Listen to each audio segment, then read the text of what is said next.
చేస్తాడు, అడిగిన వారికి వరాన్నిస్తాడు అంటున్నాడు. శివుడు దేవుడైనప్పుడు మరి శ్మశానంలో విభూతి పూసుకొని పులి చర్మంతో ఉంటాడేమో అంటాడు. మళ్ళీ ఆయనకి ఆలోచన వచ్చేస్తుంది. శివుని ఆజ్ఞ లేనిదే చీమైన కొట్టదు.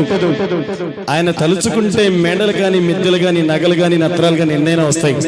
కానీ ఆయన శ్మశానములో ఉండి విభూతి పూచుకొని పులి చర్మములతోటి పాముల మెడలు వేసుకొని ఉంటాడు. ఆయనే పరమశివుడు. అటువంటి శివుని కీర్తిస్తూ శివుడే దేవుడని నేనంటే శివుడే దేవుడు కాదంటారు, శివస్మరణే చెయ్యొద్దంటారు. పరమశివుని మనస్ఫూర్తిగా మరొక్కసారి ఆహ్వానించుకుంటాం. హర నమ పార్వతీ పదాయే హర హర మహాదేవ.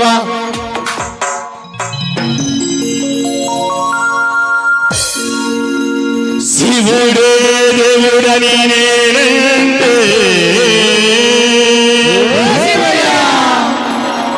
శివుడే దేవుడు,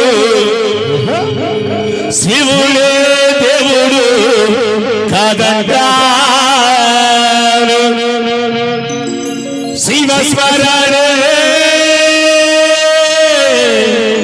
చెయ్యొద్దంటారు. పార్వతీ హర హర మహాదేవ.